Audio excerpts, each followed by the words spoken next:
धुळ्यातील गिरासे कुटुंबियांच्या मृत्यूचे गूढ अखेर उलगडलं आहे आणि यातून काय सत्य बाहेर आलं याचा आढावा आपण या बातमीपत्रातून घेत आहोत. नमस्कार, मी महेंद्रसिंग राजपूत आणि आपण पाहत आहात निर्भीड विचार न्यूज. काही दिवसांपूर्वी धुळे जिल्ह्यातील धुळे शहरात अत्यंत दुःखद आणि खेदजनक अशी बातमी समोर आली होती. यात धुळे शहरातील प्रमोदनगर भागात राहणाऱ्या प्रवीणसिंग गिरासे कुटुंबियांनी सामूहिक आत्महत्या केल्याची धक्कादायक घटना समोर आली होती.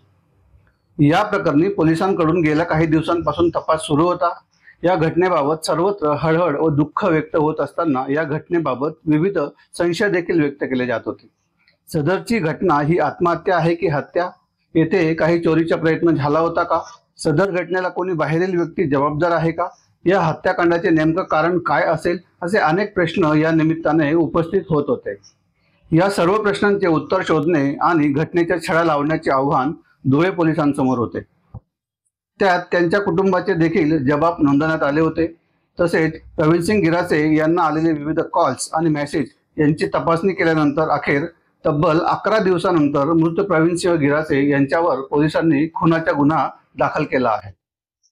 त्यामुळे या हत्याकांडाच्या तपासाच्या पोलिसांकडून तपास पूर्ण करण्यात आला असून या घटनेस जबाबदार स्वतः प्रवीणसिंग गिरासे असल्याचा निष्कर्ष पोलिसांनी तपासातून काढला आहे. धुळ्यातील प्रवीण गिरासे यांचे फर्टिलायझरचे दुकान होते.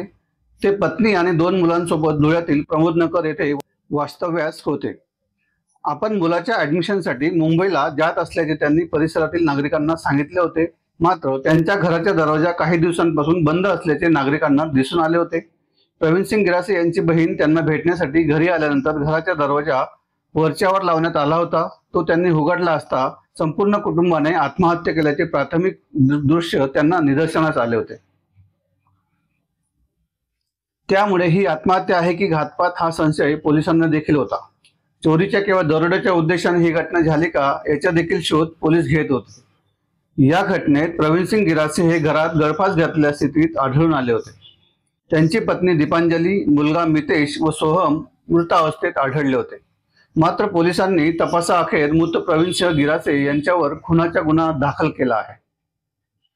पोलिसांनी केलेल्या सखोल तपासानंतर तसेच प्राप्त झालेल्या शवविच्छेदनाच्या अहवालानंतर प्रवीणसिंग गिरासे यांच्या कुटुंबातील त्यांची पत्नी आणि त्यांची 2 मुले यांचा मृत्यू हा विषप्रयोगाने झाला नसून एकाच दोरखंडाने गळफास देऊन झाल्याचा अहवाल त्यांनी समोर ठेवला आहे. या घटनेच्या चौकशीअंती प्रवीणसिंग गिरासे यांच्यावर पोलिसांनी खुनाचा गुन्हा दाखल केला. आता या घटनेच्या तपासाला आणि चर्चांना पूर्णविराम मिळाला आहे. दरम्यान मृत प्रवीणसिंग गिरासे यांच्या विरोधात मरणोत्तर गुन्हा दाखल झाला आहे. या घटनेचा छडा जरी पोलिसांनी लावला असला तरी घडलेली घटना ही समाज मनाला वेदना देणारी अशी आहे.